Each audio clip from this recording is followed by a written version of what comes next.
hello मरমৰ ছাত্ৰ-ছাত্ৰীসকল তোমালোক সকলোকে মোৰ ইউটিউব চেনেলত স্বাগতম জনাই আজিৰ ভিডিঅ'ত কৰিছো আজিৰ ভিডিঅ'ৰ বিষয়বস্তু হৈছে ক্লাস 8 অৰ্থাৎ অষ্টম শ্ৰেণীৰ অসমীয়া বিষয় এছামিজ সাবজেক্টখনৰ তোমালোকৰ পাৰ্ট 1 অৰ্থাৎ লেসন 1ত এটি কবিতা আছে কবিতাটিৰ নাম হৈছে নিয়ৰ আমি আজি এই নিয়ৰ কবিতাটিৰ বিশ্লেষণ কৰিম ঠিক আছে নিয়ৰ কবিতাটিত কবিয়ে কি কব বিচাৰিছে আমি এই কবিতাৰ আলোচনা আজি আমি এই ভিডিঅ'খনৰ জৰিয়তে তোমালোকৰ লগত কৰিম সো এই নিয়ৰ কবিতাটিৰ ৰচক কোন তাৰ নাম আমাৰ জনাৰ দৰকাৰ আছে নিয়ৰ কবিতাটি কোনে লিখিছে কবি চন্দ্ৰকুমাৰ আগৰৱালা দেৱ তো আমি নিয়ৰ কবিতাটিৰ কবিৰ নাম জানিলো এতিয়া এই কবিৰ পৰিচয়ৰ আমাৰ কিছু কথা জানিব লাগিব যেহেতু আমি কবি চন্দ্ৰকুমাৰ আগৰৱালা দেৱৰ নিয়ৰ নামৰ কবিতাটি আজি পঢ়িম তো তোমালোকে প্ৰথমে অলপ চন্দ্ৰকুমাৰ আগৰৱালাৰ বিষয়ে জানি লোৱা কবি চন্দ্ৰকুমাৰ আগৰৱালা দেৱ জোনাকীৰ প্ৰথম সম্পাদক আৰু অসমীয়া সাহিত্যত গীতি কবিতাৰ প্ৰকৃত প্ৰৱৰ্তক চন্দ্ৰকুমাৰৰ জন্ম হয় তেজপুৰৰ কলংপুৰৰ মৌজাৰ ব্ৰহ্মজানত তেওঁ হৰিবিলাস আগৰৱালাৰ পুত্ৰ আছিল আৰু এখেতে 1899 চনত লক্ষ্মীনাথ বেজবৰুৱা আৰু হেমচন্দ্ৰ গোস্বামীৰ সৈতে লগ লাগি জোনাকী কাকতখন উলিয়ায় আৰু এই জোনাকী কাকতৰ ত্ৰিমূৰ্তি বুলিও কোৱা হয় এই তিনিগৰাকীক চন্দ্ৰকুমাৰ আগৰৱালা দেৱ লক্ষ্মীনাথ বেজবৰুৱা আৰু হেমচন্দ্ৰ গোস্বামী দেৱক এই তিনিজনক মিলাই জোনাকী যুগৰ ত্ৰিমূৰ্তি বুলি কোৱা হয়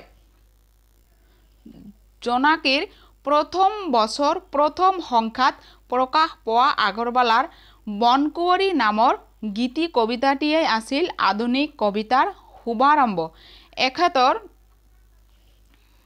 এখেতৰ প্ৰথম কবিতা পুথিখন হৈছে প্ৰতিমা আৰু দ্বিতীয়খন হৈছে বিন বৰাগী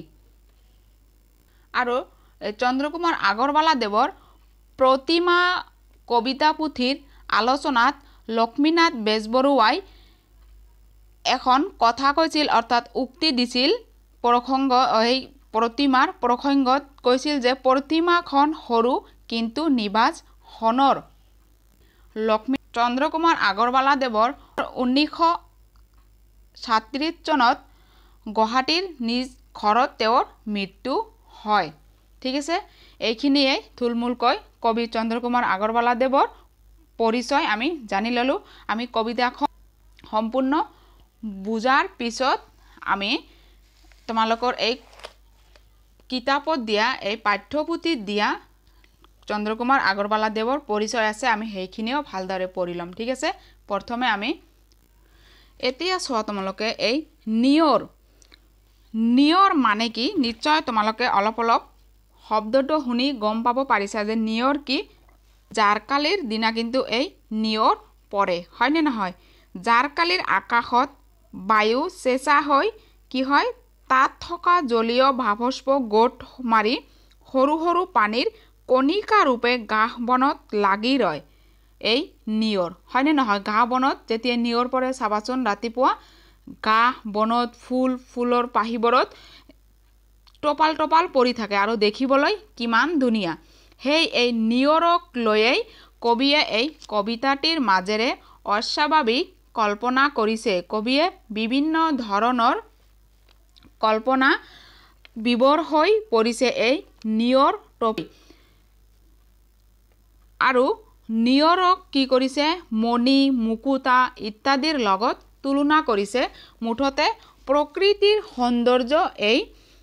কবিতাটিৰ মাজেৰে কবিয়ে প্ৰকাশ কৰিছে সোৱা প্ৰকৃতিৰ ৰূপ বৈচিত্ৰ্যই মানুহৰ মনলৈ কঢ়িয়াই আনে অনাবিল সুখ হয় নে নহয় আমি আকাশখন দেখিবলৈ কিমান ধুনীয়া তোমালোকে যদি মানে মনোযোগৰে চোৱা নাই চাবাচোন ৰাতিপুৱাই হওক ৰাতিপুৱা চালে আৰু বেছি ভাল লাগে কিমান ধুনীয়াকৈ সূৰ্য ওলাই থাকে হয় নে নহয় আৰু ৰাতিও চাবা তৰাবোৰ তিৰবিৰাই থাকে আকাশত মুক্ত আকাশখনলৈ চাবা 2 মিনিট মন কৰি চাবা দেখিবা কিমান মনত সুখ লাগে প্ৰতিটো পুৱাই আমাৰ অজানিতে দি যায় আকাশৰ বতৰা এই বৰ্ণময় বাৰ্তাৰ অন্যতম বাহক হল নিয়ৰ বুজিলা আৰু এই প্ৰকৃতিৰ যিমানবোৰ সৌন্দৰ্য আছে তাৰ ভিতৰত এই নিয়ৰ আমাৰ প্ৰকৃতিৰে সৌন্দৰ্য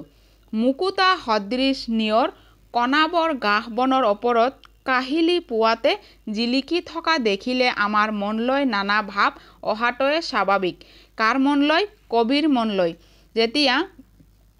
ৰাতিপুৱা মুকুতা সদৃশ অৰ্থাৎ নিয়ৰক কবিয়ে মণি মুকুতাৰ লগত তুলনা কৰিছে যেনেকুৱা ফুলবোৰৰ পাহিত যেতিয়া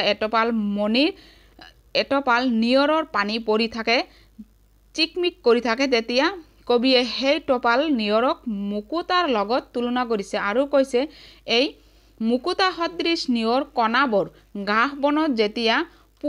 ৰাতিপুৱাতেই জিলিকি থাকে সেই জিলিকি থকা দেখিলে কবিৰ মনত নানা ভাৱ অহাটো স্বাভাৱিক ফটিক পানীৰে ধোৱা এই নিয়ৰৰ কণাবোৰ যেন নিশাৰ আকাশৰ পৰা সৰি পৰা তৰাৰ এক অনবদ্য ৰূপ ফটিক মানে হৈছে একেবাৰে নিৰ্মল স্বচ্ছ পানী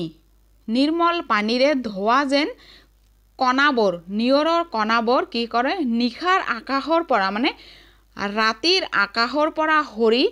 পৰা তৰাৰ টুকুৰা যেন তৰাৰ এক ৰূপ যেন আহি পৰিছে পৃথিৱীত কবিৰ কল্পনাত নিয়ৰ নিত্যৰতা তাৰ মানে কবিৰ কল্পনাত নিয়ৰ কি এক নিত্যকাৰ অৰ্থাৎ যিয়ে নৃত্য কৰে নিত্যৰতা পৃথিৱীৰ ডিঙিৰ পৰা ছিঙি পৰা একটি মণি আৰু কৈছে পৃথিৱী যে আছে এই পৃথিৱীৰ ডিঙিৰ পৰা ছিঙি পৰা একটি মণি অথবা পুৱাৰ পোহৰত হেমেকি উঠা একটপাল চকু পানী আৰু কৈছে যে যেতিয়া চাবা তোমালোকে পূবফালে যদি তোমালোকে কোনোবাই খুব ৰাতিপুৱাই টোপনিৰ পৰা সাৰ পোৱা মন কৰিবা যেতিয়া বেলি ওলাই পূবফালৰ পৰা চাবাচোন চালে কিমান ধুনীয়া লাগে আৰু কিন্তু এক তাপৰ নিচিনা চকুত লাগে কিন্তু আৰু সেই তাপৰ নিচিনা চকুত লাগিলে অলপ চকুৰে পানী ওলাই আৰু হেয়াই কৈছে কবিয়ে যে সেই পোহৰত হেমেকি উঠা এটপাল চকু পানী যেন সেই চকু পানী যেন এই নিয়ৰৰ লগত তুলনা কৰিছে কবি চন্দ্ৰকুমাৰ আগৰৱালা দেৱে এতিয়া তোমালোকে ভালদৰে কবিতাৰ লাইন কেইটা বুজি লোৱা লাইন বাই লাইন মই পঢ়ি বুজাই দি আছো চোৱা মুকুতা মণিটি পাহিত জিলিকে ফটিক পানীত ধোৱা অৰ্থাৎ কবিয়ে কৈছে যে নিয়ৰৰ টপালবোৰ ৰাতিপুৱা যিদৰে পাহিত পৰে চাবা তোমালোকৰ এই কিতাপখনতে ছবিৰ জৰিয়তে তোমালোকে বুজি পাবৰ কাৰণে দিছে চোৱা এই যে পাতবোৰত টপাল নিয়ৰৰ টপালবোৰ জিলিকি আছে ঠিক সেই পাহিত যেতিয়া জিলিকি থাকে সেই টপালবোৰক ফটিক পানীৰ লগত ৰিজাইছে তাৰমানে ফটিক পানীত ধোৱা তাৰমানে একেবাৰে নিৰ্মল স্বচ্ছ পানীৰে ধোৱা সেই মণি মুকুতা তাৰমানে এই নিয়ৰ টপালক মণি মুকুতাৰ লগত তুলনা কৰিছে নিখাৰ তৰা এটি হৰিয়েহে আছে হৰগত টোপনি যোৱা আৰু কৈছে যে নিখাৰ তৰা তাৰমানে ৰাতিৰ তৰাবোৰ যেন হৰি পৰিছে হৰগত টোপনি যোৱা মানে হৰগত যেতিয়া টোপনি গৈ আছিল ৰাতিৰ নিশাত সেই তৰাবোৰ যেন খহি পৰিছে কি এই নিয়ৰ টপালক চাই সেই ৰাতিৰ তৰাৰ লগত তুলনা কৰিছে যেনেদৰে নিশাত ৰাতিৰ তৰাই যিদৰে জিলিকি থাকে আকাশত সেইদৰে কৈছে যে টোপনি থকা অৱস্থাতে যেন এই তৰাবোৰ হৰগৰ পৰা আহি এই পৃথিৱীত হৰি পৰিছে তাৰমানে এই নিয়ৰ টপালক আকাশৰ তৰাৰ লগতো ৰিজাইছে নেক্সট চোৱা নিজম আকাশৰ নিচুক কথাটি হিয়াত থৈছে হাসি নিজম মানে একেবাৰে নিস্তব্ধ কোনো সাৰ শব্দ নাই সেই নিস্তব্ধ আকাশৰ নিচুক কথাটি হিয়াত অৰ্থাৎ মনত সাঁচি থৈছে কোন কাহানিৰ সপোন দেখিছে কোনে হাঁহিছিল নাচি আৰু কৈছে কোনো নৃত্যকীয়ে যেন সপোন দেখিছে হাঁহিছে আৰু নাচিছে এই নিয়ৰ টপাল লগত এই সকলোবোৰ তুলনা কৰি কৈছে যে কোনোবাই নৃত্যকীয়ে আহি ইয়াত নাচিছে হাঁহিছে এইবোৰ সকলোবোৰ কবিয়ে কল্পনা কৰিছে এই নিয়ৰ টপালবোৰক চাই ফুলনিত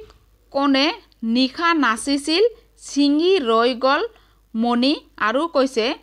এই বাগিচাত এই ফুলনিত কোনে অৰ্থাৎ কোন নৃত্যকীয়ে আহি নাচিছিল যে তেওঁৰ ছিঙি ৰৈ গ'ল মণিবোৰ যেন কোনোবাই আহি এই বাগিচাত আহি নৃত্য কৰিছিল আৰু তেওঁৰ মণি মুকুতাবোৰ পৰিধান কৰা মণি মুকুতাবোৰ যেন খহি খহি পৰি ৰ'ল যেনেকুৱাকৈ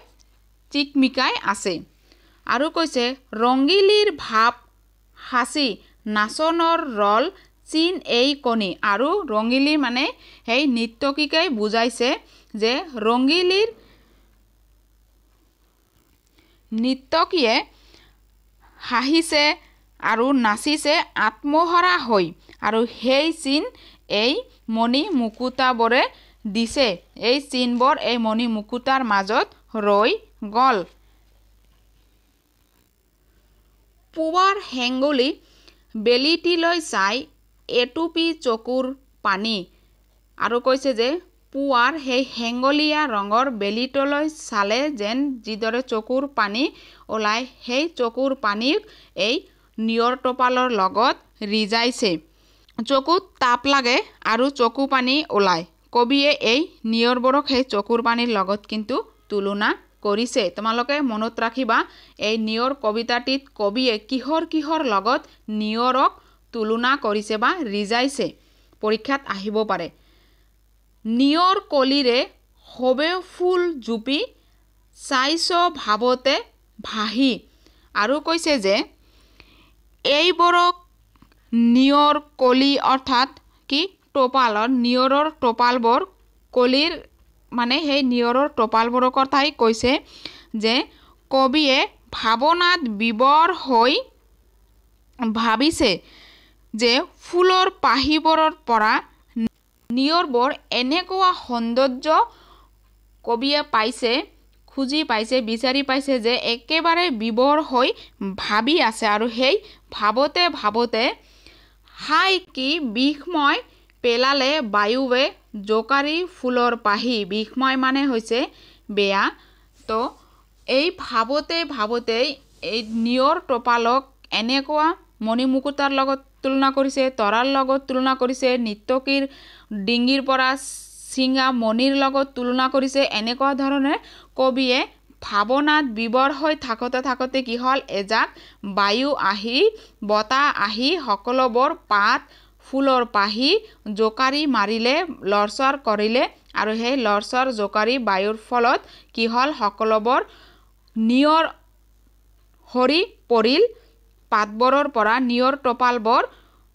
হৰি পৰাত সেই নিয়ৰ টপালবোৰৰ সৌন্দৰ্য যেন নিক্ষেপ কৰি পেলালে কবিৰ ঠিক আছে যিদৰে কবিয়ে ভাৱনাত বিবৰ হৈ আছিল আৰু সেই ভাৱনাত বিবৰ হৈ থাকোতে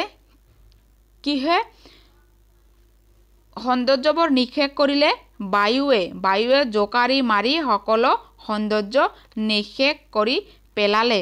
কবিৰ ভাৱনাৰ পৰা এইখিনিয়েই আছিল তোমালোকৰ এই নিয়ৰ কবিতাটিৰ সম্পূৰ্ণ বিশ্লেষণ অৰ্থাৎ আলোচনা